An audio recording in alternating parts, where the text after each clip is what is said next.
कर रही है, क्या तैयारी है, आपदा विभाग क्या कर रहा है, ये प्रश्न हमेशा आपके मन में उठता था। लेकिन आपदा विभाग पहले से ही तैयार है।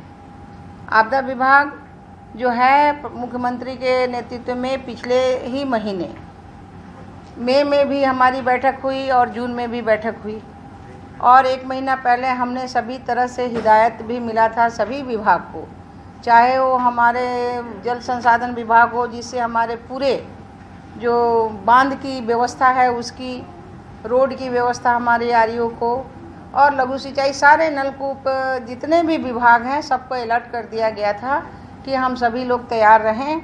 और हमारे यहाँ जो है, यहाँ के हमारे एनडीआरएफ टीम की जो है और एसडीआरएफ टीम है, दोनों टीम हमारा एकदम प्रॉपर तैयार और तैनात, बहुत सारे हमारे ज़िलों में तैनात भी था।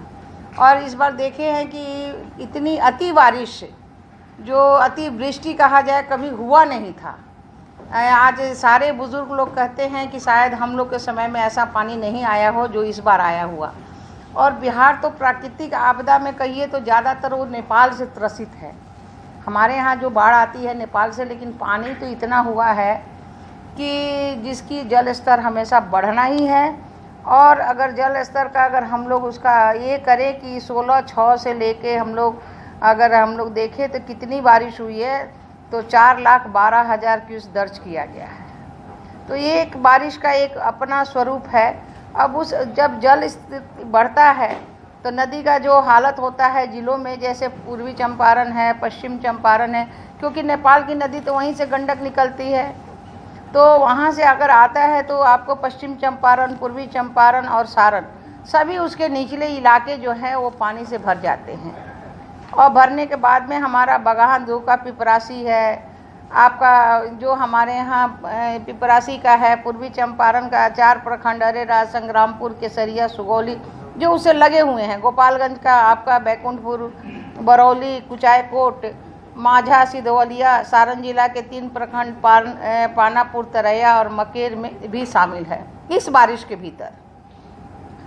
तो इसलिए इसमें जो है सारे हम लोगों का काम भी चला है, और उसको निपटने के लिए राहत बचाव कार्य भी हमारा एनडीआरएफ की 2 टीम जो है, एसडीआरएफ की 1 टीम जो है पूर्वी चंपारण में, गोपालगंज में आपके 1 टीम, सारण में 1 टीम, पूर्वी चंपारण, पश्चिम चंपारण, सब में हैं। सारे लोग मिलके काम किए हैं। हमारे जो नाव पहले से ही हम सुरक्षित कर रखे थे कि नाव का हम पैसा भी दे दिए थे, उनका मालिकाना जो होता है हम रोज़ के नाम पर तय भी कर लिए थे कि 3 महीना के लिए हमारे पास रहेगा।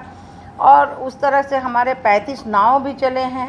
हमारे बहुत जगह राहत शिविर भी चले हैं, जहाँ पे हमारे लोगों को भोजन नहीं मिल पाए, वैसे 5 जगह में हमारे राहत शिविर चले हैं। तो इस तरह से सारी हमारी जो तैयारी है वो पूरी चल रही है। और इस राहत शिविर में हमारे 1900 लोग भोजन किए हुए हैं। चाहे पश्चिम चंपारण में जो है क्रमशः 2-1 सामुदायिक किचन का संचालन हुआ है। इस तरह से हमारे यहाँ सिधौलिया में 1 राहत शिविर चला है। और जब पानी कम हो गया, घर से लोग जब लौट गए, तो फिर राहत शिविर हमारा बंद हो गया और पानी अब नीचे आ रहा है, पानी नीचे चला गया है, जिससे हमारे लोग घर वापस लौट गए हैं।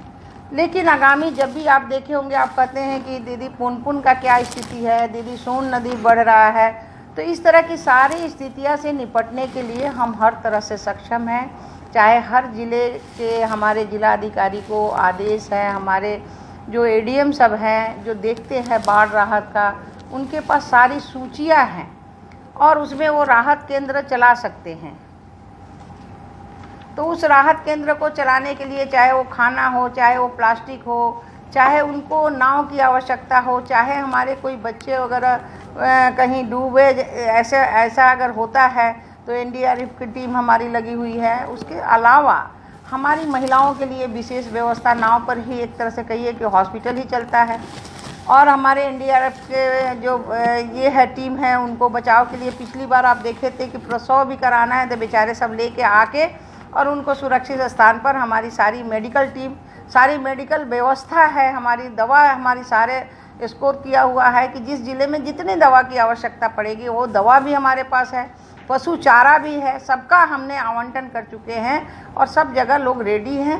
कहीं भी बाढ़ आएगा उसे निपटने के लिए हम सभी लोग तैयार हैं और बिहार की सरकार तत्पर होकर काम करती है। पिछली बार भी आप देखे होंगे और हमेशा बाढ़ की तैयारी पहले से ही होती है, आपदा विभाग पहले से करके रखता है और हम मौसम के अनुसार में हम पहले भी अलर्ट कर देते हैं कि ये पानी आने वाला है, क्योंकि भारत सरकार का जो मौसम विभाग है जो पूरा अनुमान लगाता है उस अनुमान से हम जो है पहले ही तैयार कर देते हैं। जैसे पिछली बार हुआ जो अतिवृष्टि 3 दिन जो आप देखे होंगे, जो झड़ आने यास आने वाला था, यास का हमने अलॉट कर दिया था कि भैया ये चार दिन जो यास रहेगा इसमें आपने जो भी अनाज पानी है अलग, कोई बाहर ना निकले, बड़े बुजुर्ग बाहर ना जाए, क्योंकि जो बिजली जो तड़कती है तड़का से भी बहुत सारे लोग का मृत्यु हुआ है, इस बार भी हुआ है।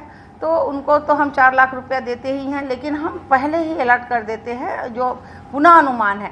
उसके अलावा हमारे यहाँ सबसे बड़ी बात है कि एक टोल फ्री नंबर है, वो टोल फ्री नंबर है 1070। आप जब भी फ़ोन कीजिएगा वो फ़ोन उठाएंगे और आपसे बात करेंगे आपको क्या असुविधा हो रही है। ये पूरे बिहार का एक ही नंबर है जो आप जब कीजिएगा तो आपको सहायता पहुँचाएंगे।